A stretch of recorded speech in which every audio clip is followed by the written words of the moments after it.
আসসালামু আলাইকুম।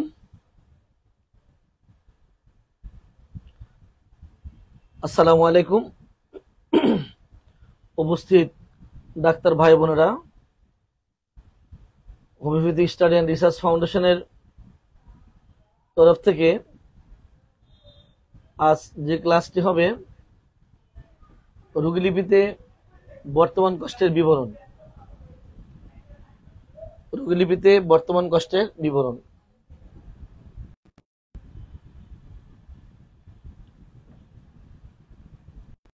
কয়েক মাস নিজের কিছু পড়াশোনা, কিছু লেখালেখি ব্যস্ততার জন্যই গত কয়েক মাস লাইভে ক্লাসে আসতে পারিনি বলে দুঃখিত। তবে চেষ্টা করবো ইনশাআল্লাহ আজকে থেকে পরপর 10 দিন রোগীলিপি বিষয়ে আলোচনা। আমি গতকাল ঘোষণা দিয়েছি যে আজকে যে ক্লাসটি হবে তা হলো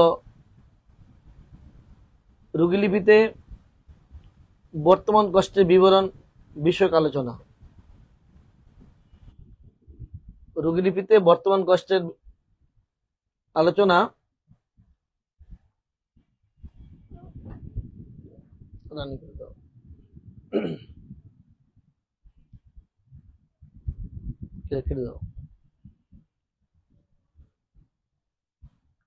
আপনারা অনেকে জানেন যে আমার সাথে দেখি ফিক্সড করে ফেলছো দিক থেকে ঘুরন যাবে তো।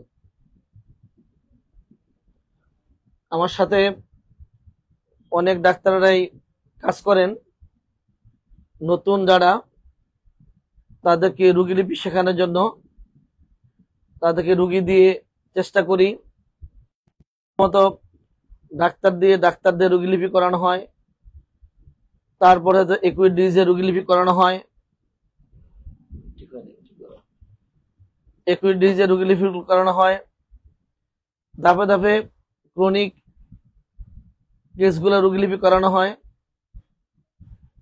এই রোগীলিপি করতে যেটুকু অভিজ্ঞতা আমার হয়েছে, বেশিরভাগ নবীনরাই রোগীর বর্তমান কষ্টের বিবরণটা ভালোভাবে নিতে পারেন না।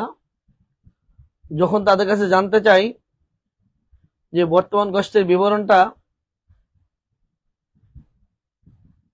কেন নিতে পারছেন না, বা কেন এত সংক্ষিপ্ত, বা কেন ব্যাপক নয়, জানতে চাইলে তখন তাদের জবাব এই বিষয়ে আমাদের তেমন কিছু জানা নেই। যদি কেউ কিছু না জানেন তাদের কিছু বলার থাকে না। রোগীরা আমাদের কাছে যত সমস্যা নিয়ে আসে, হতে পারে মাথা ব্যথা, বুক ব্যথা, জ্বর, কাশি, সর্দি, ডায়রিয়া, যৌন দুর্বলতা, যে সমস্যা নিয়ে আসুক না কেন, জ্বর থেকে জন্ডিস, কাশি থেকে ক্যান্সার, যে কোনো সমস্যা নিয়ে আসুক না কেন, যদি আমরা ওই রোগ সম্পর্কে বা ওই বিষয় সম্পর্কে যদি আমরা না জানি, তাহলে এটি ঘুরে দাও। যদি ওই বিষয় যদি আমরা না জানি তাহলে রোগীকে প্রশ্ন করতে পারবো না। আগে আমার ওই বিষয় জানতে হবে। যদি ওই বিষয় আমি জানি তাহলে আমি রোগীকে প্রশ্ন করতে পারবো। যদি ওই বিষয় যদি আমার জানা না থাকে তাহলে আমি রোগীকে প্রশ্ন করতে পারবো না। আজকে থেকে গত কয়েক বছর পূর্বের কথা বলছি। আমার এই কেরানীগঞ্জেরই একজন বেশ সিনিয়র ডাক্তার আমাদের এসএসআরএফে কয়েকটি ক্লাসে অংশগ্রহণ করেছেন। ওই সুবাদে একদিন ফোন করে বলছেন যে ওনার কয়েকজন রোগীর খুব সমস্যা, তাদের ভালোভাবে তাদেরকে আরোগ্য করতে পারছে না, সমস্যা হচ্ছে। তো পরে বললো যদি আমি একটু সময় দিই, সেই রুগীদের ডাটাগুলো নিয়ে আমার সাথে দেখা করবে। বললাম যে আপনি আসেন। উনি আসলেন, একটা বেশ বড় খাতা নিয়ে আসলেন, খাতার মধ্যে রুগীদের ডাটা। এক একটা রুগী বেশ জটিল জটিল রুগী, তার মধ্যে অ্যাজমা রুগী আছে, একজিমা রুগী আছে, ক্যান্সারের রুগী আছে, বেশ প্রায় 8-10টা রুগীর ডাটা নিয়ে আসছে। ওনার যে কেসগুলা ছিল, কেসের মধ্যে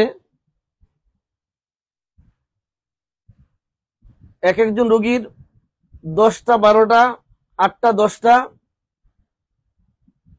চিপ কমপ্লেন ছিল। যেমন একজনের হাঁপানির সমস্যা আছে, বাতের সমস্যা আছে, লিকুরিয়া আছে, কোমরে ব্যথা আছে, ঘুম হয় না দীর্ঘদিন, এরকম 8টা 10টা করে মূল সমস্যা এক একজনের। তো রুগী লিপিতে প্রথম নাম ঠিকানা লেখার পরে রুগীর বর্তমান কষ্ট উল্লেখ করে এই 10-12টা যে কটা সমস্যা, এই প্রত্যেকটার নামগুলি শুধু লেখা, একটা 10 বছর 15 বছর 20 বছর এভাবে সব উল্লেখ করা। এই উল্লেখ করার পরবর্তীতে এসে এবার সার্বদৈহিক তথ্য লিখছেন, পিপাসার তথ্য, জিহ্বার, লালা, ঘুম, স্বপ্ন, ঘাম, মন, মানে বিস্তারিত এক এক পর এক সার্বদৈহিক সাধারণ লক্ষণ, যৌন, মন সব উল্লেখ করেছেন। কিন্তু রুগীর যে চিপ কমপ্লেন যেগুলি, ওই বিষয়ে কোনো তথ্য তার কাছে নেই, কোনো ডাটা এখানে উল্লেখ করা হয়নি। উনি যে কটা কেস নিয়ে আসছেন প্রত্যেকটা একই রকম, প্রত্যেকটা ডাটার মধ্যেই প্রত্যেকটা রুগীর যে ডাটাটা, রুগীর ডায়াবেটিক, সুধা হিসাব ডায়াবেটিক এত বছর, বাতের ব্যথা এত বছর, ঠিক এইভাবে উল্লেখ করা। তো ওনাকে বললাম যে আপনার রুগীর যে সমস্যা, রুগীর সমস্যা যদি আপনি এগুলো বিস্তারিত লেখেননি কেন?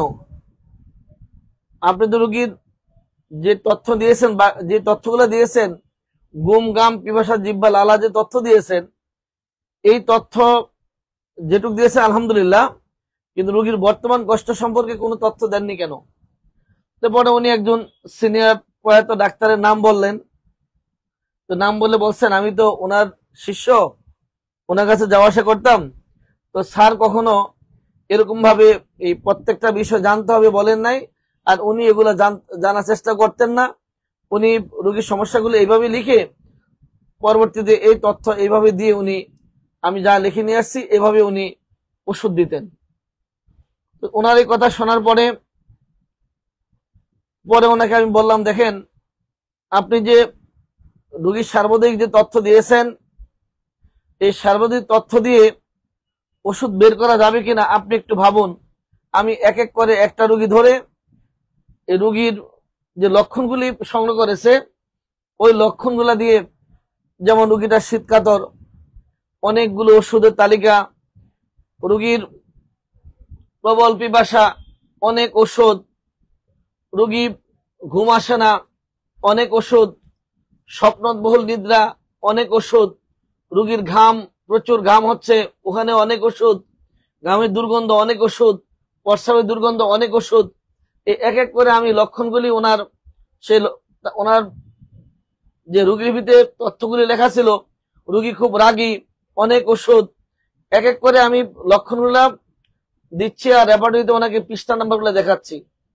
তারপরে ওনাকে বললাম যে আপনি এই যদি যা তথ্য আপনি লিখেছেন, এই তথ্যের আলোকে কোন একটা ওষুধের কাছে কোনোভাবে যাওয়া সম্ভব নয়। তো প্রথম উনি বিরক্ত বোধ করছিলেন আমার সাথে, যে আমি আসছি সব রোগীর ডাটা নিয়ে আসছি, আমাকে ওষুধ একটা প্রেসক্রিপশনের মধ্যে কিছু ওষুধ বলে দেন, আমি যেন রোগীর কিছুটা উপকার করতে পারি, কিছু ওষুধের নাম বলে দেন। তো ওনাকে যখন আমি এক এক করে একটা কেস ধরে লক্ষণগুলো যখন আমি রেপার্টরিতে দেখাচ্ছি, আর উনি এক এক করে তালিকা দেখছেন, 50টা 60টা 30টা 100 150 200 ওষুধের তালিকা, এই তালিকা দেখে পরে উনি আর কোনো ওষুধের সিদ্ধান্ত নিতে পারছে না। পরে বললাম যে আপনার জন্য সহজ উপায় হলো, এবার আমার খাতা বের করে আমি দেখালাম যে আপনি দেখেন যে রুগীর যে হিস্ট্রিটা লেখা হলো, এই হিস্ট্রির মধ্যে একদম বিস্তারিত তথ্য দেওয়া আছে। রুগীর বর্তমান যে কষ্টটি, সেই কষ্টটির মধ্যেই এমন কিছু লক্ষণ পাওয়া যাবে, রুগীর লক্ষণ, রোগ লক্ষণ নয়, রুগীর লক্ষণ। তো ওনাকে আমি কয়েকটা কেস আমার খাতা থেকে বের করে দেখালাম যে আপনি দেখেন এই যে রুগীর 5টা 7টা সমস্যা, এই প্রত্যেকটারই বিস্তারিত দেওয়া আছে।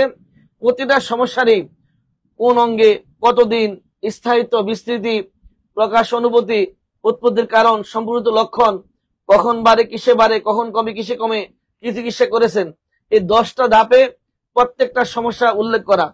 তারপরে ওনাকে বললাম দেখেন যে আমার এই রুগীর সমস্যাটা হচ্ছে, যেমন ধরুন শ্বাসকষ্ট, এই শ্বাসকষ্ট, প্রবল শ্বাসকষ্ট, তার যান যাওয়ার পালা, দীর্ঘদিন থেকে ভুগছে। কিন্তু এই শ্বাসকষ্টটা কেন দেখা দিয়েছে, ওই কারণটা খুঁজে বের করছি। এবং এই শ্বাসকষ্টটা কি করলে আরাম বোধ করে, বা ওই মুহূর্তে কি করলে সে শান্তি পায়, বা কি করলে তার কষ্ট বেড়ে যায়, এই তথ্য দিয়ে আমি অল্প কয়টা ওষুধের মধ্যে চলে আসলাম। 2টা 3টা 4টা ওষুধের মধ্যে রুগীর বর্তমান যে কষ্টটা, এই কষ্ট থেকে 2টা কিংবা 3টা অথবা 4টা ওষুধের মধ্যে চলে আসলাম। এসে ওই 4টা ওষুধকে আমার এই যে আপনি যা তথ্য লিখছেন, এইভাবে আমার তো লেখা আছে, ওইটা ওখান থেকে মনের লক্ষণ, ঘুমের লক্ষণ, ঘামের লক্ষণ, ইচ্ছা অনিচ্ছা, এই যে লক্ষণগুলি সংগ্রহ করি, সার্বজনীন সাধারণ লক্ষণ, ওগুলা দিয়ে আমি ওই ওষুধগুলার মধ্যে যাচাই, ওই ওষুধগুলোর মধ্যে খুঁজতে শুরু করলাম। ওই 4টার মধ্যে বা 3টার মধ্যে আমার এই লক্ষণগুলো কোনটার মধ্যে রয়েছে। এই 3টার মধ্যে দেখা গেল একটা ওষুধের মধ্যে তার এই যত সার্বজনীন লক্ষণ আছে, সব লক্ষণ একটার মধ্যে পাওয়া যাচ্ছে। যখন ওনাকে এইভাবে দেখিয়ে দিলাম, উনি এবার বুঝতে পারলো যে রুগীদের তথ্য সংগ্রহের ক্ষেত্রে রুগীর বর্তমান কষ্টের তথ্য যদি সংগ্রহ আমরা না করি, তাহলে রুগীর ওষুধটি আমরা নির্বাচন করতে পারবো না। সম্মানিত উপস্থিতি, এই যে রুগীর বর্তমান কষ্টটা বাদ দিয়ে রুগী আমার কাছে আসছে তার শ্বাসকষ্ট নিয়ে, রুগী আমার কাছে আসতো ডায়াবেটিক নিয়ে, রুগী আসতো তার বাতের ব্যথা নিয়ে, রুগী আসতো তার একটা জটিল যৌন সমস্যা নিয়ে, রুগী আসতো তার লিকুরিয়া নিয়ে, রুগী আসতো তার বন্ধাত্ব নিয়ে। এই যে রুগী তার বন্ধাত্ব নিয়ে আসলো, লিকুরিয়া নিয়ে আসলো, শ্বাসকষ্ট নিয়ে আসলো, যৌন দুর্বলতা নিয়ে আসলো, সে এই রোগের ট্রিটমেন্ট চাচ্ছে, এই রোগের ওষুধ চাচ্ছে, সে সুস্থ হতে চায়। কিন্তু আমি আপনি যে রোগীর তথ্য সংগ্রহ করছি, রোগীর এই যে বর্তমান কষ্ট সংগ্রহ করার পরে আমরা এই যে রোগীর ঘুম, ঘাম, পিপাসা, জিহ্বা, লালা, ক্ষুধা, খাদ্য, এই যে আমরা জানতে চাচ্ছি কি পছন্দ করে, কি পছন্দ করে না, কোন খাবারটা তার সহ্য হয় না, এই যে তথ্যগুলি আমরা জানছি, এগুলি কোনো রুগী ভাববে যে এটা আমার কোনো কাজে আসছে না, আমি তো লবণ খাচ্ছি, এটা স্বাভাবিক, আমি একটু রাগ করি, এটা স্বাভাবিক, আমি ডান কাঁধে ঘুমাচ্ছি, এটা স্বাভাবিক, আমি এগুলোর জন্য তো আসিনি। আমি আসছি আমার এজমার জন্য, আমি আসছি আমার যৌন দুর্বলতার জন্য, আমি আসছি আমার বাত ব্যথার জন্য, আমি আসছি আমার মাইগ্রেনের জন্য, আমি তো আমার এই লবণ খাচ্ছি, এই লবণের জন্য আসিনি। আমি কি খাবার পছন্দ করি, এটার জন্য আমি আসিনি। আমার ক্ষুধা কম কিংবা বেশি, পানি অল্প করে খাই না বেশি করে খাই, এটার জন্য আমি আসিনি। আমার মেজাজ চড়া, আমার সান্ত্বনার রাগ বেড়ে যায়, কিংবা আমার মধ্যে মিথ্যা বলার প্রবণতা রয়েছে, কিন্তু এই যে যেগুলা ডাক্তার আমার কাছে জানছে, এগুলোর জন্য আমি আসিনি। আমি আসছি আমার এজমা, আমার বাতের ব্যথা, এটার জন্য। কিন্তু এই যে এজমা কিংবা বাতের ব্যথা, এই সমস্যাগুলি রোগীর মধ্যে, ওইটার ওষুধ বাছাই করার জন্য, ওইটার এটা সুনির্দিষ্ট ওষুধ নির্বাচনের জন্য, রোগীকে আরোগ্য করার জন্য, তার ওষুধগুলা থেকে, অনেকগুলো ওষুধ থেকে একটা ওষুধে যাওয়ার জন্য আমরা এই যে ব্যাপক সার্বজনীন সাধারণ লক্ষণ, এই তথ্যগুলি সংগ্রহ করি আমাদের প্রয়োজনে, রোগীর প্রয়োজনে নয়। রোগী যে সমস্যা নিয়ে আসছে, তার বাত ব্যথা, এই বাত ব্যথা যে ওষুধটি কাজ করে, তার জন্য ওই ওষুধটা যদি আমরা বাছাই করতে পারি, তাহলে আমার এত তথ্য জানা কোনো প্রয়োজন নেই। কিন্তু এই এত তথ্য জানতে হবে এই কারণে, বাতের ব্যথা বলতে গেলে অনেক ওষুধের একটা বড় ওষুধের তালিকা চলে আসে। বাত ব্যথা একবার হাঁটুতে, একবার পিঠে, একবার পায়ে, আবার কাঁধে, এই যে পরিবর্তন, স্থান পরিবর্তন করে আমরা ওষুধটাকে, কিছু ওষুধকে কমিয়ে নিলাম। শীতকাল কিংবা গরমকালে বেড়ে যায়, ওষুধ কিছু কমিয়ে নিলাম। দিনে কিংবা রাতে হয়, কিছু কমিয়ে নিলাম। এক এক করে অল্প অল্প করে আমরা বিভিন্ন লক্ষণগুলা দিয়ে ওখান থেকে 5টা 7টা 3টা 10টা ওষুধের মধ্যে যখন আমরা চলে আসতে পারি, ওই কয়টা ওষুধকে আবার যখন আমরা আলাদা করতে চাই, ওগুলা থেকে আরো যদি আলাদা করতে যাই, তখন আমরা মনের লক্ষণ দিয়া যাচাই করতে পারি, পিপাসা দিয়ে করতে পারি, ঘুম দিয়ে করতে পারি, ঘাম দিয়ে করতে পারি। এক এক করে আমরা একটা একটা করে আমরা যখন লক্ষণ দিয়ে ওই 10টা ওষুধের তরফ থেকে একটা ওষুধ, সুনির্দিষ্ট একটা ওষুধ যখন বাছাই করব, এই বাছাই করার জন্যই আমরা এই সার্বদৈহিক সাধারণ লক্ষণগুলি সংগ্রহ করি। এই সাধারণ লক্ষণ আর সার্বদৈহিক, এই সাধারণ লক্ষণ সার্বদৈহিক এই লক্ষণগুলি দূরীভূত করার জন্য রোগী আমার কাছে আসে নাই। উনি এসেছে বাত ব্যথা দূর করতে, উনি ওনার লবণ খাওয়ার ইচ্ছা দূর করার জন্য আসে নাই, অল্প অল্প করে পানি খাচ্ছে এটার জন্য আসে নাই, ডান কাতে ঘুমায়, মাথার নিচে হাত দিয়ে ঘুমায়, কপালে হাত দিয়ে ঘুমায়, এই জন্য আসে নাই। উনি আসছে ওনার বাতের ব্যথা দূর করার জন্য।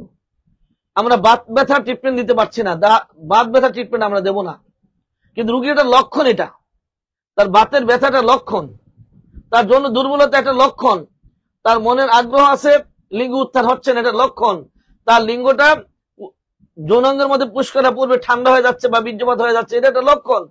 আমরা সেই লক্ষণের মধ্যে অনেকগুলো ওষুধ রয়েছে, সেই ওষুধ থেকে একটা ওষুধকে বাছাই করব, যে ওষুধটার মধ্যে রোগীর ঘুম, ঘাম, পিপাসা, জিহ্বা, লালা, ক্ষুধা, খাদ্য, বায়ু নিঃসরণ, মল মূত্র, শয়ন স্বপ্ন সবগুলা পয়েন্ট মিলে যাবে।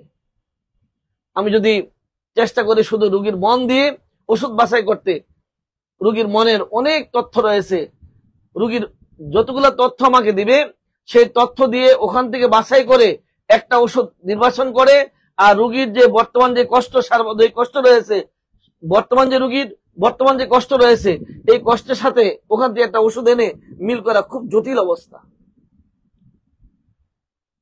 আমরা যদি বিশ্ব নবীন চিকিৎসকদেরকে বলছি, আপনি সরাসরি পিপাসা দিয়ে ওষুধ খুঁজে পাবেন না, ঘুম দিয়ে পাবেন না, ঘাম দিয়ে পাবেন না। রুগী ডায়রিয়া নিয়ে আসলো, এই ডায়রিয়া রুগী, আপনি ডায়রিয়া রুগী আসলে আপনি ডায়রিয়ার ওষুধ দিবেন না, ঠিক আছে।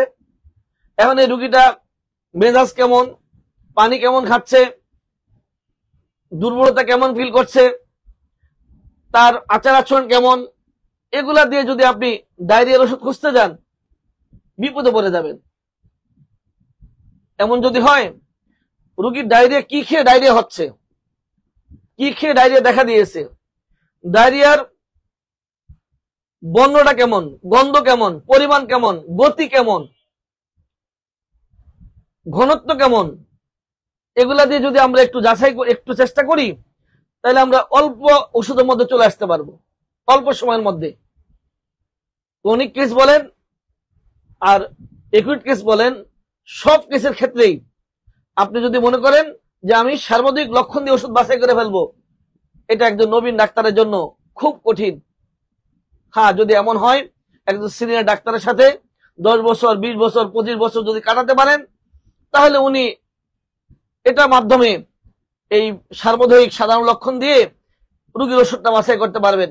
কিন্তু আমাদের দেশে যারা হোমিওপ্যাথি পড়তে আসেন, তারা পাশ করার পরে আরেকজন সিনিয়রকে সময় দেওয়ার সময় নেই, কারণ এখন পেটের দায়ে চেম্বার করতে হচ্ছে। আর এই চেম্বার করতে গিয়ে এই সার্বজনীন সাধারণ লক্ষণ দিয়ে রোগীর জন্য একটি ওষুধ বাছাই করা কোনোভাবেই সম্ভব নয়। যেমন ধরেন রোগীর ডায়রিয়া, রাত 2টা থেকে 3টা ডায়রিয়া চলছে, এই রোগীর ওষুধ হচ্ছে আইরিস বাস ফসফরাস। রোগীর আমি সার্বজনীন তথ্য নিলাম, ঘুম, ঘাম, পিপাসা, জিহ্বা, লালাস তথ্য নিলাম, তথ্য নিয়ে আমি যদি আইরিস বাসের কিংবা ফসফরাসের যদি ডিটেলস যদি আমি না জানি, সব যদি আমার ব্রেনে না থাকে, এ টু জেড একবারে এ থেকে জেড পর্যন্ত যে কটা ওষুধ রয়েছে প্রত্যেকটা ওষুধের টোটাল চিত্র যদি আমার মাথায় না থাকে, তাহলে এই যে রোগীর রাত 2টা থেকে 3টা ডায়রিয়া, যেখানে ওষুধের তালিকা হচ্ছে 2টা, আইরিস বাস, ফসফরাস, তাহলে আপনি এই আইরিস বাসের টোটাল চিত্র আপনার জানা থাকতে হবে, ফসফরাসের টোটাল চিত্র জানা থাকতে হবে। যদি জানা থাকে, তাহলে আপনার কাছে যখন ডায়রিয়া রোগী আসলো, রাত 2টা থেকে 3টা ডায়রিয়া হোক, ওই রোগীর ক্ষেত্রে আপনি আইরিস বাস কিংবা ফসফরাস বাছাই করতে পারবেন। আবার যখন 1টা থেকে 4টা, ওখানে আবার নতুন ওষুধের তালিকা, যদি 7টা থেকে 8টা অন্য ওষুধের তালিকা। যদি ভোরবেলা ঘুম থেকে জাগলে পাতলা পায়খানা, ওষুধের তালিকা ভিন্ন। ঘুম থেকে জেগে যদি উঠে হাঁটাহাঁটি করে পাতলা পায়খানা, তাহলে ওষুধের তালিকা ভিন্ন। এই যে আপনার 24 ঘন্টার শুধু টাইম দিয়ে ওষুধের তালিকা ভিন্ন ভিন্ন হয়ে যাচ্ছে, রং দিয়ে ওষুধের তালিকা ভিন্ন হয়ে যাচ্ছে, গন্ধ দিয়ে ওষুধের তালিকা ভিন্ন হয়ে যাচ্ছে। তাহলে আপনার প্রায় 265টা ওষুধ ডায়রিয়ার ক্ষেত্রে কাজ করে। তাহলে আপনার প্রত্যেকটা ওষুধের ডায়রিয়া আপনার মনে রাখতে হবে। শুধু তাই না, ডায়রিয়া লক্ষণ বাদ দিলে আপনার এই 265টা ওষুধের A to Z যদি আপনি জানেন, তাহলে আপনি ডায়রিয়া রোগীর চিকিৎসা দিতে পারবেন। পাশাপাশি যদি বলি শুষ্ক কাশি ট্রিটমেন্ট দিবেন, সে 313টা ওষুধের A to Z সব মনে রাখতে পারলে আপনি কাশির ওষুধ দিতে পারবেন না। যদি কাশির বর্তমান কষ্টের বিবরণ যদি আপনি ভালোভাবে সংগ্রহ করতে না পারেন, যদি সংগ্রহ করতে না জানেন, আর যদি ওটাকে গুরুত্ব না দেন, যদি শুধুমাত্র সার্বজনীন সাধারণ লক্ষণ দিয়ে ওষুধ নির্বাচন করবেন, কোনো ক্রমে সম্ভব নয়। যদি আমি আপনাদেরকে বলি, এই যে বইটা কেন্টের রেপার্টরি, যে বইটা, এই বইটার মধ্যে 37টি চ্যাপ্টার রয়েছে। 37টি, মন থেকে শুরু করে জার্নালিস্ট পর্যন্ত 37টি চ্যাপ্টার রয়েছে। এই 37টি চ্যাপ্টারের মধ্যে 36টি চ্যাপ্টার বর্তমান কষ্টের বিবরণ। আপনি যদি মনে করেন যে মনকে বর্তমান কষ্টের মধ্যে ধরবেন না, হবে না। এই মনের মধ্যে রয়েছে চুরি করতে চায়, মারতে চায়, মরতে চায়। এই যে মানসিক যে ডিসঅর্ডার গুলি, ওগুলো প্রত্যেকটা রোগ। এই রোগগুলি ট্রিটমেন্ট আমাদেরকে দিতে হয়। ওই সমস্যাগুলি কখন হচ্ছে, কেন হচ্ছে, ওগুলার বিস্তারিত বর্ণনা দেওয়া আছে। তার মানে এটাও রোগের মধ্যে পড়ে যায়। 37টি চ্যাপ্টার মধ্যে 36টি চ্যাপ্টার হচ্ছে আপনার রোগীর বর্তমান কষ্ট। এই যে আজকে সকালে যখন আমার মান্ডা হোমিওতে ডাক্তারদের নিয়ে ক্লাস চলছিল, তখন বললাম যে বর্তমান কষ্টের বিবরণের চ্যাপ্টার কয়টি রেপার্টরির মধ্যে। তো ওরা কেউ কেউ বলছে 37টি বর্তমান কষ্টের বিবরণের মধ্যে পড়ে। আমি বললাম কেমন, কি কারণে? তো ওরা জবাব দিচ্ছে যে একজন রোগী গোসল করতে চায় না, দীর্ঘদিন গোসল ছাড়া থাকে। এই যে গোসল ছাড়া থাকে, এটার জন্য সে আসছে। তার গোসল করতে ইচ্ছে করে না, বা গোসল করতে তার সমস্যা হয়, এই কারণে সে আসছে। গোসলের ভয়, গোসল করতে চায় না, গোসলে আরাম, এগুলো আমরা জেনারেলিস্টের মধ্যে পাচ্ছি। রোগীর বিভিন্ন খাদ্য তার সহ্য হচ্ছে না, খাদ্য নাম উল্লেখ করে বলছে আমার দুধ সহ্য হয় না, আমার মাংস সহ্য হয় না, মানে এরকম যা বলছে সহ্য হয় না। তো জেনারেলিস্টের মধ্যে ফুড আছে, এই ফুডগুলি আছে এরকম যে তার স্পেসিফিক এই খাদ্যগুলো সহ্য হয় না, বিধায় চিকিৎসা দিতে আসছে। তার মানে হলো এই 37টি চ্যাপ্টারের 37টি ধরতে পারে বর্তমান কষ্টের বিবরণ। আর যদি জেনারেলিস্টটা বাদে দিয়ে দেই, তারপর আমার 36টি চ্যাপ্টার বর্তমান কষ্টের বিবরণ। মাইন্ডটা যদি বাদ দিয়েই দেই, মাইন্ডটা বাদ দিয়ে দিলাম, তাও তো 35টি চ্যাপ্টার রয়েছে বর্তমান কষ্টের বিবরণ। তাহলে আপনি রোগী চিকিৎসা করবেন। এই পৃথিবীর যারা আবিষ্কারক, যারা এই পৃথিবীর সারা পৃথিবীতে যতদিন এই পৃথিবী থাকবে, এই পৃথিবী যতদিন থাকবে, তাদেরকে আমরা ভুলে যেতে পারবো না। তাদের দিক নির্দেশনা অনুমতি আমাদের চলতে হবে, তাদের দেখানো পথে আমাদের হাঁটতে হবে। তারাই যদি বলে যান যে রোগীর বর্তমান কষ্ট সম্পর্কে ওইটা বাদ দিয়ে আপনি ওষুধ নির্বাচন করতে পারবেন না, ওইটা আপনাকে বাদ দেওয়ার কোনো সুযোগ নেই, আর আপনি ওইটা বাদ দিয়ে সার্বজনীন সাধারণ লক্ষণ দিয়ে ওষুধ বাছাই করবেন, এটা হতে পারে না। সম্মানিত উপস্থিতি, আমি যেটা চাচ্ছি যে আপনারা যারা, বা যে নবীন ডাক্তার যারা এই মুহূর্তে যারা আমার সাথে আছেন, আপনারা যদি চেষ্টা করেন যে আমরা প্রত্যেকটা রোগী যখন আমাদের কাছে আসবে, প্রত্যেকটা রোগীর বর্তমান কষ্টগুলো আমরা বিস্তারিত ভাবে নেওয়ার চেষ্টা করব। আপনি রোগীর ডাটা লিখেছেন, আপনার কাছে রোগী আসলো বমির, আপনি বমির ডাটা লেখার পরে রোগী চলে গেল, আপনি ওই ডাটাটা একটু রেফারেটরিতে যেয়ে সাবগ্রুপগুলো দেখেন বমির, দেখবেন আপনি যা লিখেছেন আরো অনেক কথা বাদ পড়ে গেছে। আজকে সকালে এই আলোচনা চলছিল যে রোগীর বর্তমান কষ্টের বিবরণটা কতটুকু প্রয়োজন, বা রেপার্টরি কেন এই ক্ষেত্রে প্রয়োজন। তখনই একজন বলে ফেললো যে মাথা ব্যথা যদি শুইলে মাথা ব্যথা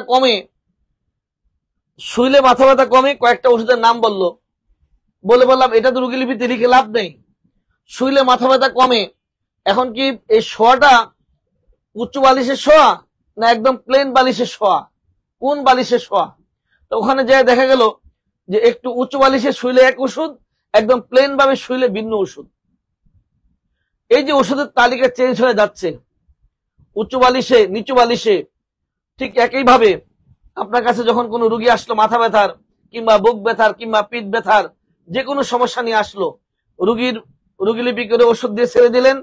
পরক্ষণেই রোগী যাওয়ার পরে ওই রুব্রিকটা, ওই সমস্যাটা রেপার্টের মধ্যে যে একটু চোখটা বলে নেন যে আপনি যা লিখছেন, যা রোগীলিপি করছেন তা কতটুকু সঠিক বা আরো কি বাকি ছিল। আপনি হয়তো লিখছেন রোগীর বমি হচ্ছে, বমিটার ঘনত্ব লিখছেন কিন্তু বর্ণটা আপনি লিখেন নাই, অথবা বর্ণ লিখছেন পরিমাণটা লিখেন নাই। কিন্তু আপনি রোগী যাওয়ার পরে যখন দেখবেন যে আপনার কোন কোন জায়গায় গ্যাপগুলো রয়েছে, পরবর্তীতে এই ধরনের রোগী আসলে এই ভুলটা আপনার আর করতে হবে না। তাহলে এই রোগীর বর্তমান কষ্টের বিবরণগুলি আমরা পাবো কোথায়? সহজ হিসাব, এই মুহূর্তে যারা ক্লাসে অবস্থান করছেন আমাকে একটু লিখে জানান তো যে রোগীর বর্তমান কষ্টের বিবরণটা আমরা কোথায় পাইতে পারি। রোগীরা যত সমস্যা নিয়ে আমাদের কাছে আসে, সেই সমস্যাগুলির সমাধান, সেই সমস্যাগুলি তথ্যগুলি জানার জন্য এই তথ্যগুলি আমরা কোথায় পাইতে পারি? যাদের জানা আছে একটু লিখে দেন। রোগীরা যে আমাদের কাছে সমস্যা নিয়ে আসে, কোন রোগী দাঁত ব্যথা নিয়ে আসলো, কেউ জ্বর নিয়ে আসলো, কেউ কাশি নিয়ে আসলো, কেউ থ্যালাসেমিয়া নিয়ে আসলো, কেউ অ্যাজমা নিয়ে আসলো, এক একজন এক একটা রোগ নিয়ে আসলো, এক একজন এক একটা সমস্যা নিয়ে আসলো। তাদের এই সমস্যাগুলো বিষয়ে তাদেরকে প্রশ্ন করার জন্য আমি এই তথ্যগুলি কোথায় পাইতে পারি? আপনাদের যাদের জানা আছে একটু লিখে আমাকে জানান কোথায় পাইতে পারি। রোগীর এই যে তথ্য আমাকে এক এক করে সমস্যাগুলি বলছে, তার হাঁটুতে ব্যথা, পিঠে ব্যথা, তার বমি, খেতে ইচ্ছে করে না, ঘুম হয় না, এই যে তার সমস্যাগুলি বললো, এই সমস্যাগুলি সম্পর্কে আমি বর্তমান কষ্টের বিবরণ জানবো। তাহলে এই তথ্যগুলি আমি কোথায় পাইতে পারি? আপনাদের কারো জানা থাকলে লিখেন কোথায় পাইতে পারি, লিখেন কোথায় পাইতে পারি, লিখেন। রোগী তার বর্তমান কষ্ট সম্পর্কে আমরা জানবো কোথায় পাইতে পারি। যাদের জানা আছে একটু লিখেন কোথায় পাইতে পারি রোগীর বর্তমান কষ্টের বিবরণটি, কোথায় পাইতে পারি লিখেন। কোথায় পাইতে পারি একটু লিখে জানান।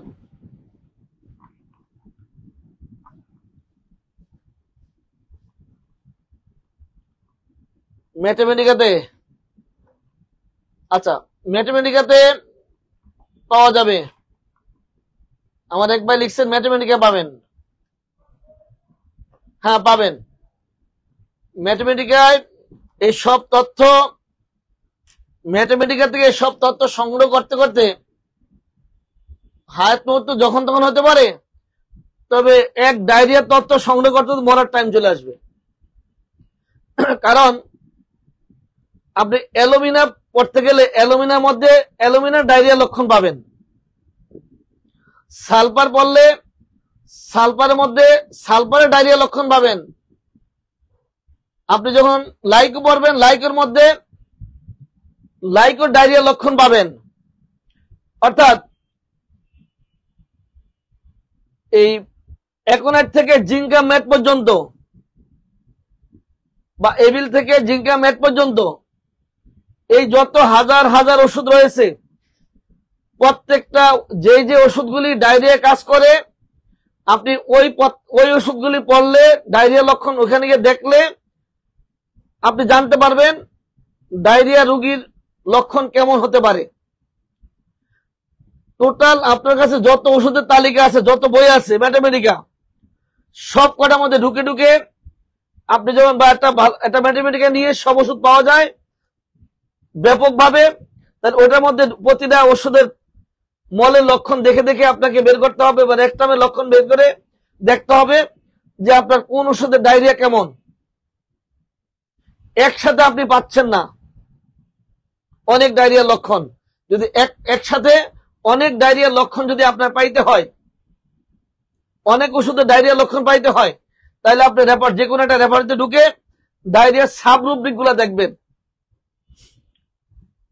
ভোর থেকে ভোর রাত কখন ডায়রিয়া, ঘন্টা দিয়ে ডায়রিয়ার তথ্য দেওয়া থাকে। সকালে ডায়রিয়া একদম টাইম টু টাইম ঘন্টা দিয়ে দেওয়া আছে, দুপুরে ডায়রিয়া ঘন্টা দিয়ে দেওয়া আছে, কয়টার থেকে কয়টা তাও দেওয়া আছে, দুপুরে পরে সন্ধ্যা পর্যন্ত, সন্ধ্যার পরে মাঝরাতে, শেষ রাতে, একেবারে ঘন্টা ঘন্টা উল্লেখ করে ওষুধের তালিকা দেওয়া আছে। এবার ঠান্ডা বাতাসে, খোলা বাতাসে, ঠান্ডা খেলে, ঠান্ডায় গেলে, গোসল করলে, খাবার খেলে, ডিম খেলে, দুধ খেলে, কি খেলে, কেন হচ্ছে, কেমন হচ্ছে, কিভাবে হচ্ছে, কোন কোন সিজনে হচ্ছে, কোন রোগের সাথে হচ্ছে, একদম ডিটেলস আপনি পাচ্ছেন ডায়রিয়ার সাব রুব্রিকের মধ্যে। সম্মানিত উপস্থিতি, এতক্ষণ যা বললাম তা হলো রোগীলিপিতে বর্তমান কষ্টের বিবরণটা জানা প্রয়োজন কিনা এই বিষয়টা নিয়ে আলোচনা করছিলাম। এবার বলার চেষ্টা করব ইনশাআল্লাহ। আজকে আমরা একটা ডিজিজের বিষয়ে আলোচনা করেই শেষ করব। আর কালকে থেকে আমি আজকে রাতেই ঘোষণা দিয়ে রাখবো যে আপনারা সবাই দেখে রাখবেন যে আগামী দিন আবার রাত 10টায় আমরা কোন রোগ নিয়ে আলোচনা করব, কোন রোগের রোগীলিপি নিয়ে বর্তমান কষ্টে আলোচনা করব। আজকে আমার আইডিতে জানিয়ে দেব, আপনারা ওইটা দেখে নিজেদের বই থেকে দেখে রাখবেন, কালকে যেন আলোচনা করতে পারি। তবে আজকে একটু অল্প সময়ের মধ্যেই আমি চেষ্টা করব যৌন বিষয়ে রোগীর তথ্য সংগ্রহ করার ক্ষেত্রে আমরা কি জানি বা কি সংগ্রহ করতে চাই। যৌন বিষয়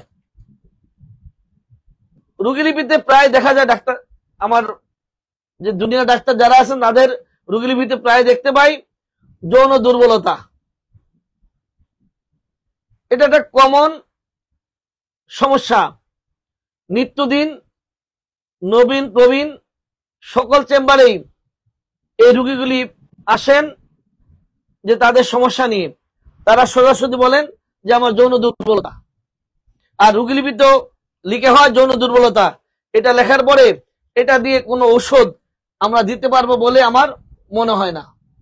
তো আমি যেভাবে চেষ্টা করি যে এই তথ্যগুলি সংগ্রহ করার জন্য, আমি ওটুকু শুধু বলার চেষ্টা করব, বাকিটুকু আপনারা বিভিন্ন বই থেকে বিস্তারিত পড়ে নেবেন। যেমন ধরেন রোগীর যৌন দুর্বলতায় যে সকল প্রশ্ন করব, যদি রোগী বিবাহিত হয় তাকে আমি সঙ্গম দিয়ে শুরু করব। সে এসে বলল যে আমার যৌন দুর্বলতা, তাহলে আমি তার কাছ থেকে জানতে যাব যে আপনি বিবাহিত কিনা। যদি বিবাহিত হয় তাহলে আমি সঙ্গম দিয়ে শুরু করব। এভাবে কতদিন পর পর সঙ্গম করেন, এক রাত্রিতে বা 24 ঘন্টায় কতবার সঙ্গম করেন, একদিনে একাধিকবার সঙ্গম করলে প্রথমবার থেকে দ্বিতীয়বার তৃতীয়বার এর মধ্যে মাঝখানে গ্যাপটা কত, কিংবা এই যে সঙ্গম করলেন, সঙ্গমে স্থায়িত্ব কিরকম, কতক্ষণ স্থায়ী হতে পারেন, বিবাহিত হলে কতদিন পর পর সঙ্গম করেন এবং 24 ঘন্টা কতবার, যদি একাধিকবার হয় একবারে পরে কতক্ষণ পরে আরেকবার হয়, আর এক একবার স্থায়িত্বকাল কত। এটা হলো বিবাহিতদের ক্ষেত্রে। যেহেতু দুর্বলতা বলেছে, এই মধ্যে হয়তো বলবে তার কয়দিন পর পর যাচ্ছে বা এক রাতে কয়বার হচ্ছে, মাঝখানে কতক্ষণ গ্যাপ, কতক্ষণ স্থায়ী, এটা বলে ফেলবে। যদি রোগী অবিবাহিত হয়, আমি তো তাকে বলতে পারি না যে আপনার স্থায়িত্বকাল কত, এক রাতে কয়বার সেক্স করতে পারে, তা তো বলা যায় না। তাহলে এবার আমি প্রশ্ন করতে পারি, আপনার যৌন দুর্বলতা আপনি এটা কি করে বুঝতে পারলেন? আপনার যে যৌন দুর্বলতা, আপনি এটা কিভাবে বুঝতে পারলেন? কখনো কি সঙ্গম করেছেন? আর করে থাকলে তার একটু বিস্তারিত ব্যাখ্যা দেন। অবিবাহিত রোগীদের স্থায়িত্ব কম থাকলে সে বিষয়ে কিছু কথা আছে।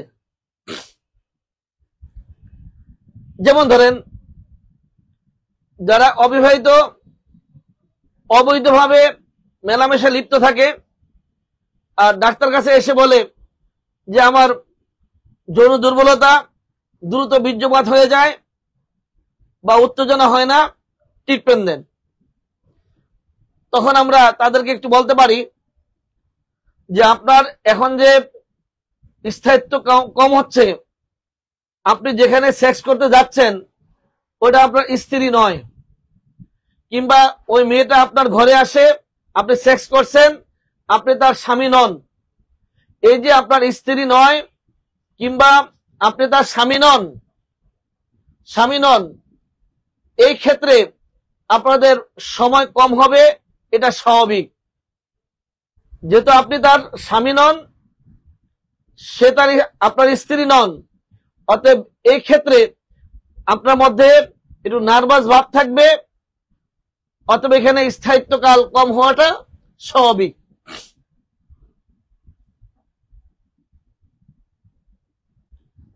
বিবাহিতদের ক্ষেত্রে আরো কিছু প্রশ্ন থাকে। দুইজন কি একসাথে বসবাস করে? স্বামী স্ত্রী দুইজন কি একই সাথে বসবাস করে কিনা?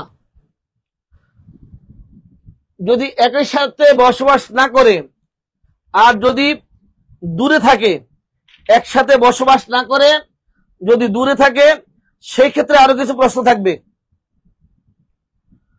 অনেকদিন পর সঙ্গম হলে সেই ক্ষেত্রে প্রথমবার খুব দ্রুত বীর্যপাত হয়ে যেতে পারে, এটা স্বাভাবিক। যারা অনেক দূরে থাকেন, 1 মাস 2 মাস পর একত্রিত হন, সেই ক্ষেত্রে প্রথম দিন বা প্রথমবার খুব দ্রুত বীর্যপাত হয়ে যাবে। 1-2 দিন পরে এটা স্বাভাবিক হয়। 2-3-4 দিন পর আবার স্থায়িত্ব কমে যেতে পারে। অথবা আপনি জানতে হবে তারা কতদিন পর একত্রিত হচ্ছে।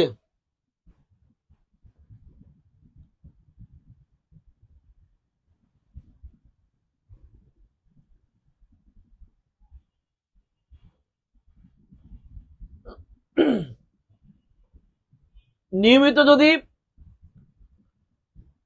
একসাথে থাকেন আর যদি একটা নির্দিষ্ট গ্যাপ দিয়ে যদি সহবাস করেন, সেই ক্ষেত্রে সময়টা স্বাভাবিক আসবে।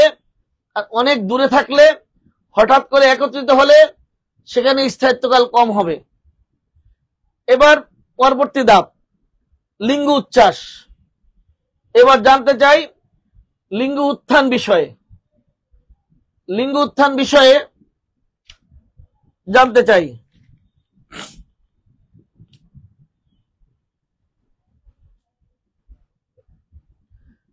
রোগীকে প্রশ্ন করুন আপনার লিঙ্গ শক্ত হয় কিনা।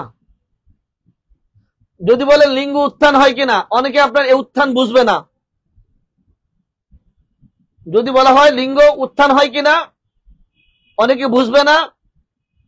আবার দেখা যায় দাঁড়ায় কিনা, শক্ত হয় কিনা, একটু ভেঙে বলতে হবে। 24 ঘন্টার মধ্যে ভোর থেকে ভোর রাত এর মধ্যে কোন কোন সময় লিঙ্গ উত্থান হয়? সকালে দাঁড়ালে কিংবা হাঁটলে, বিকেলে বসে থাকলে, খাওয়ার পরে, রাতে যখন বিছানায় যাওয়া হয়, বিছানায় গরমের উত্তাপে, সঙ্গমের পর পুনরায় লিঙ্গ উত্থান হয় কিনা। লিঙ্গ উত্থানের স্থায়িত্বকাল কত? লিঙ্গ উত্থান অনেকক্ষণ থাকলে তা কখন ভোর থেকে ভোর রাত কখন? কাশি দিলে, হাসি দিলে লিঙ্গ উত্থান হয় কিনা, লিঙ্গ উত্থান থেমে থেমে হয় কিনা, একটু লিঙ্গ শক্ত হলো আবার ঠান্ডা হয়ে যাচ্ছে, সহজে লিঙ্গ উত্থান হয় কিনা, শুক্রবাতের পরে লিঙ্গ উত্থান হয় কিনা, কোনো কাজকর্ম করার সময় লিঙ্গ উত্থান হয় কিনা,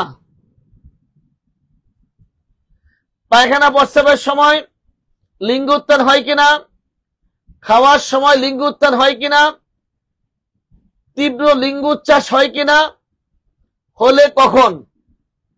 এই যে এতক্ষণ যে আমি লিঙ্গ উত্থানের কথা বললাম, যদি এই প্রশ্নগুলি করা হয় রোগীকে, তাহলে রোগী আপনাকে বলবে তার কখন লিঙ্গ উত্থান হয়, এটা তথ্য আপনাকে দিবে।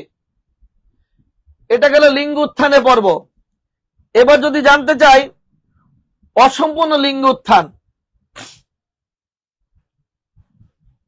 অনেকের লিঙ্গ উত্থান হয় সম্পূর্ণ না, অসম্পূর্ণ, মানে কাজ করার মতো নয়, এরকম লিঙ্গ উত্থান হয় কিনা, ফুললি শক্ত হয় না এমন কিনা। যদি আপনার অসম্পূর্ণ লিঙ্গ উত্থান হয়, এটা কখন? ভোর থেকে ভোর রাত কখন আপনার এই অসম্পূর্ণ লিঙ্গ উত্থান? এটা কি সঙ্গমের সময়, পূর্বে, ভোর থেকে ভোর রাত কখন অসম্পূর্ণ লিঙ্গ উত্থান? তবে এটা সঙ্গমকালীন অসম্পূর্ণ লিঙ্গ উত্থান, এটা হচ্ছে রোগীর জন্য কষ্টকর। অসম্পূর্ণ লিঙ্গ উত্থান হলে সঙ্গম করতে পারবে না।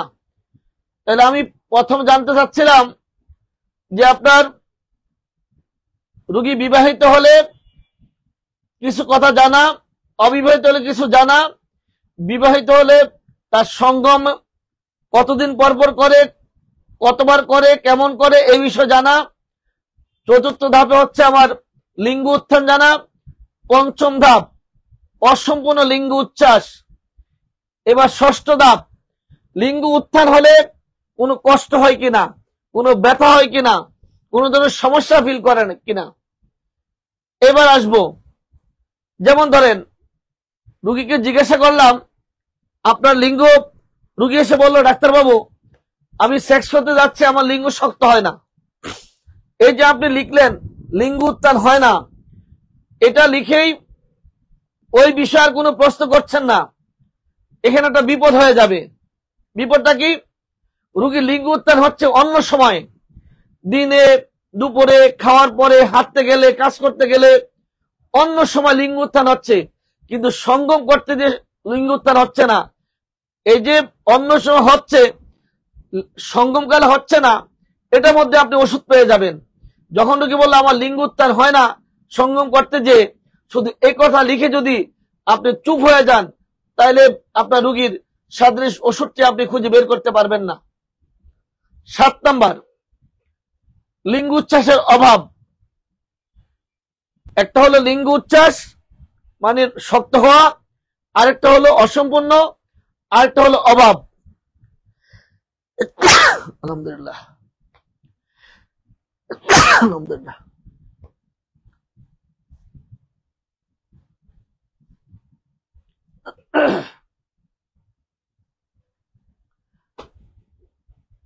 অসম্পূর্ণ লিঙ্গ উচ্ছ্বাস বললে এবার আপনার জানতে হবে কখন, কখন অসম্পূর্ণ লিঙ্গ উচ্ছ্বাস। ভোর থেকে ভোর রাত একদম ঘন্টা দিয়ে কতদিন যাবত এই লিঙ্গ উচ্ছ্বাসের অভাব? লিঙ্গ উত্তেজিত হয়ে পরক্ষণেই নিস্তেজ হয়ে লিঙ্গ ছোট হয়ে যায় কিনা, বীর্যপাতের পূর্বেই কয়েকবার লিঙ্গ উচ্ছ্বাস নষ্ট হয়ে যায় কিনা, প্রবল কামিচ্ছা থাকা সত্ত্বেও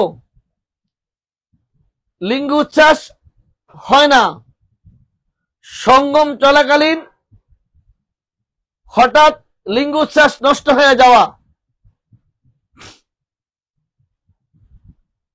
সময় উপস্থিতি, আপনাদের মধ্যে এই মুহূর্তে যারা আছেন একটু রেপার্টরির সাথে আছে, আমাকে একটু বের করে দেন তো, লিঙ্গ উচ্ছ্বাসের অভাব রেপার্টরিতে একটা পৃষ্ঠা নাম্বার আমাকে উল্লেখ করে দেন, একটু বের করে দেন। যাদের কাছে এই মুহূর্তে রেপার্টরি আছে আমাকে একটু লিখে জানান লিঙ্গ উচ্ছ্বাসের অভাব পৃষ্ঠা নাম্বারটা কত, একটু বের করে দেন।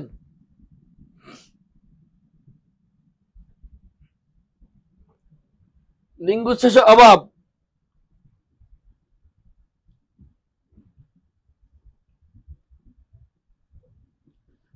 জি ডাক্তার রেজাউল করিম, ঠিক আছে।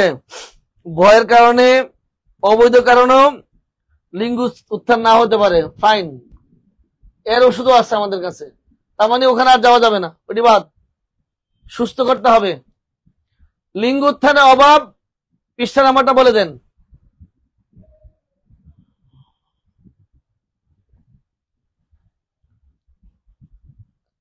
আমরা পরপর 10টি ক্লাস চেষ্টা করব, পরপর 10 দিন বর্তমান কষ্টের বিবরণ, আমি কয়েকটা রোগের বা লক্ষণের বর্তমান কষ্টের আলোচনা করব, যাতে করে আপনারা পরবর্তীতে যে কোনো রোগীর বর্তমান কষ্ট লিখতে পারেন। আমি চেষ্টা করব এই 10 দিনে 10টি বিষয় আলোচনা করার জন্য, পরবর্তীতে আপনারা নিজেরাই সব কটা বিষয় জানতে পারেন। পৃষ্ঠা নাম্বার কত, আরো কয়েকজন লিখেন।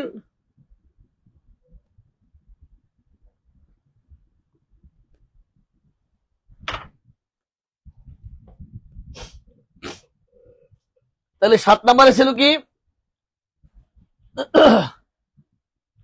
লিঙ্গ উচ্ছ্বাসের অভাব, লিঙ্গ শক্ত হয় না। কখন? ভোর থেকে ভোর রাত।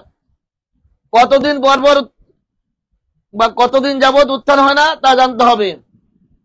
লিঙ্গ উত্তেজিত হয়ে কিছুক্ষণের মধ্যে আবার শিথিল হয়ে যায়। প্রবল কামিচ্ছা কিন্তু লিঙ্গ উত্থান হয় না। সঙ্গম চলাকালীন হঠাৎ নিস্তেজ হয়ে যায় কিনা। এবার যাব, লিঙ্গ উত্থান তো গেল, এবার কাম ইচ্ছা কেমন, 8 নাম্বার ধাপ জানতে যাব তার সেক্সের আগ্রহ কেমন আছে। আপনার কাম ইচ্ছা কেমন, আগ্রহ কেমন, বা কখন কাম ইচ্ছা হয়। ভোর থেকে ভোর রাত, সকালে বিকালে রাতে, কখন।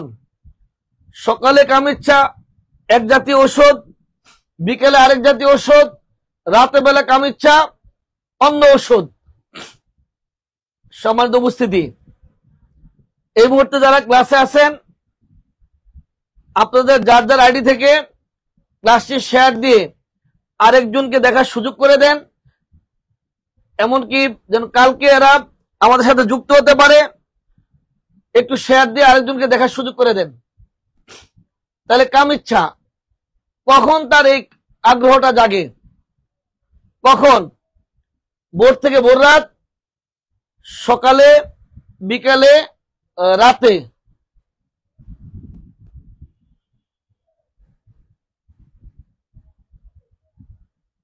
অনেকে আছে কাম ইচ্ছা মিটানোর জন্য হস্তমৈথুন করতে বাধ্য হয়, এমন কিনা। বীর্যপাতের পর আপনার কাম ইচ্ছা বাড়ে কিনা। অনেকের বীর্যপাত হয়ে গেল, লিঙ্গ শিথিল হয়ে গেল, তারপরে পুনরায় কাম ইচ্ছা জাগে, এমনটা হয় কিনা। বৃদ্ধ বয়স, অনেক বয়স, হয়তো স্ত্রী নাই অথবা অসুস্থ, সেই ক্ষেত্রে অনেকের খুব বেশি মাত্রায় কাম ইচ্ছা জাগে, এমন কিনা। অনেকে খাবার পরে কাম ইচ্ছা জাগে।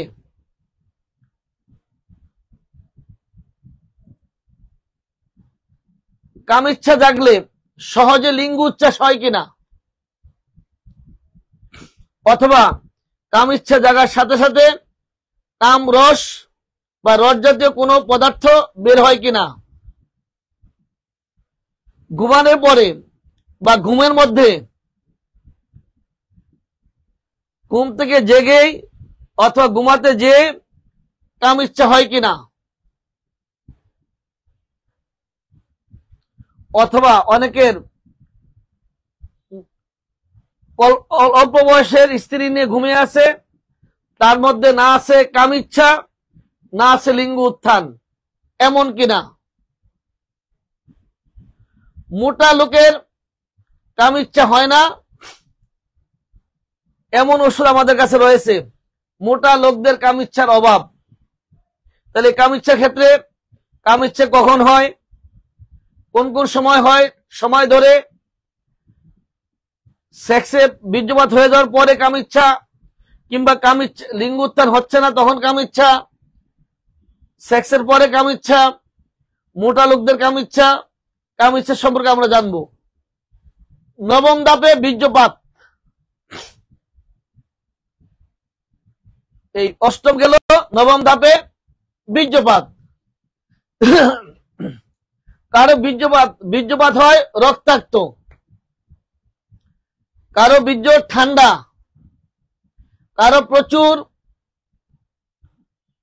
কারো সঙ্গমের পরে প্রচুর শুক্রপাত। অনেকে শুক্রপাত হয়, কারো শুক্রপাত হচ্ছে আপনার গন্ধযুক্ত, শুক্রস্রাব গন্ধযুক্ত কিনা, অল্প কিংবা বেশি,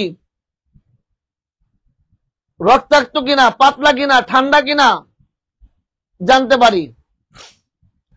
এবার জানবো তার এই যে যৌন দুর্বলতা, এই দুর্বলতার কারণ কি, তার যৌন দুর্বলতার কারণ কি, এই বিষয়ে আমরা জানার চেষ্টা করব। এক নম্বরে জানবো তার অতীতে কিংবা বর্তমানে হস্তমৈথুনের অভ্যাস আছে কিনা। অতীত কিংবা বর্তমান তার হস্তমৈথুনের অভ্যাস আছে কিনা বা ছিল কিনা। সমকামিতার ইতিহাস তার মধ্যে আছে কিনা, অতীতে কিংবা বর্তমানে, অতীতে করেছে কিনা কিংবা বর্তমানে করে কিনা।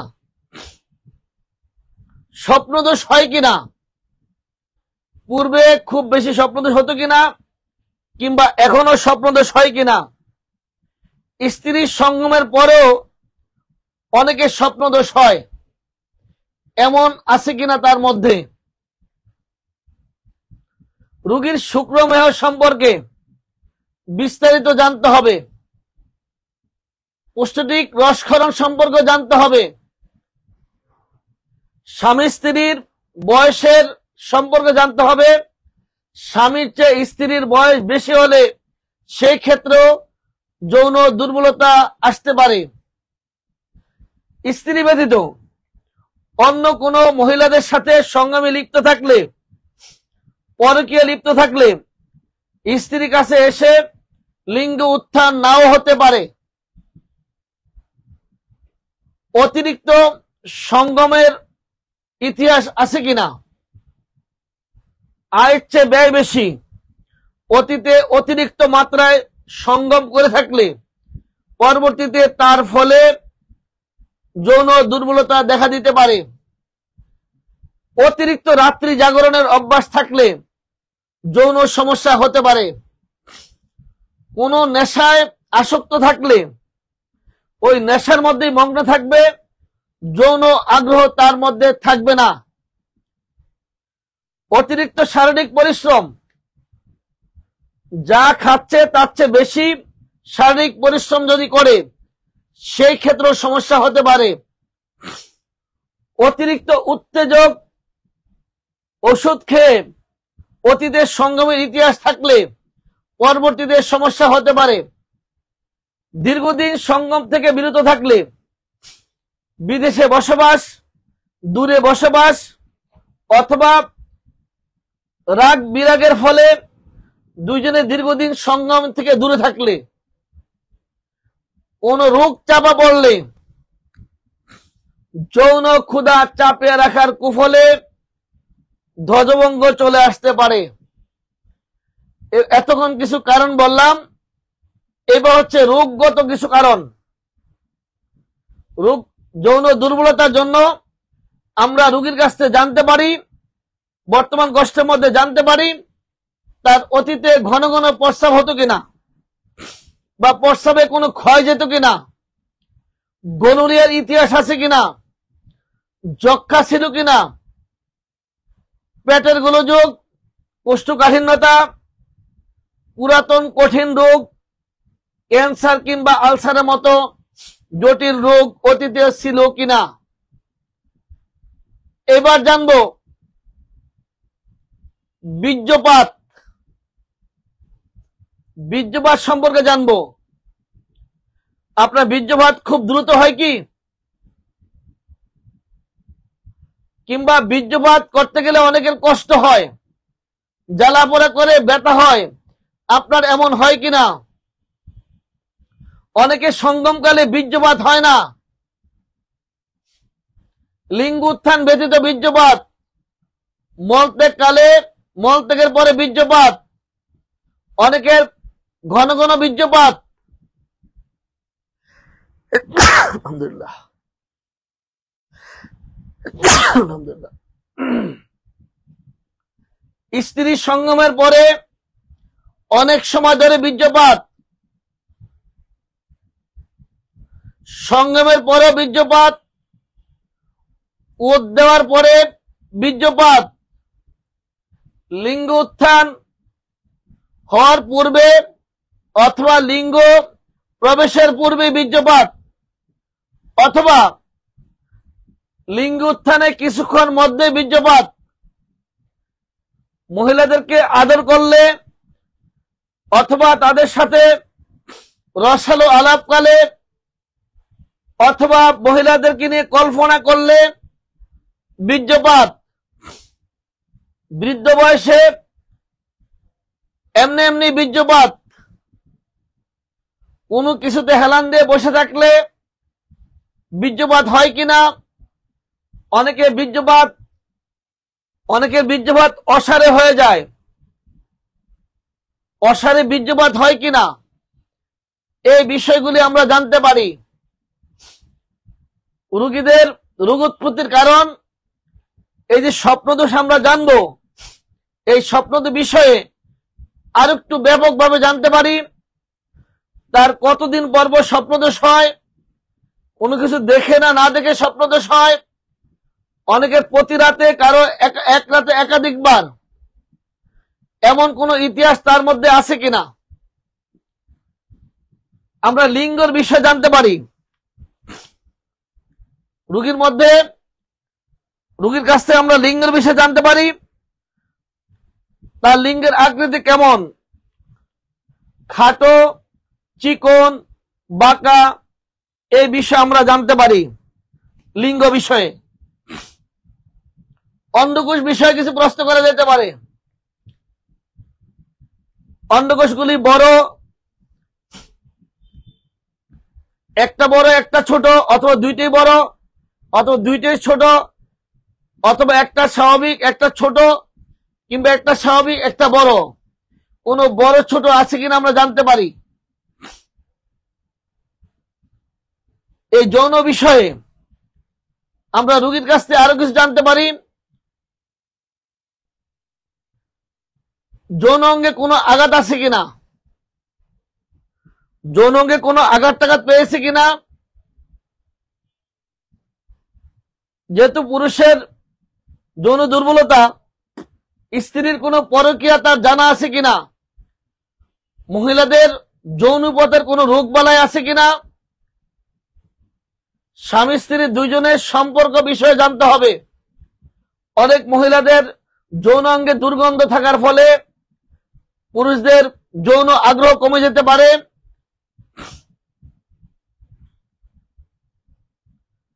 অনেকের ক্ষেত্রে পুরুষ কিংবা মহিলার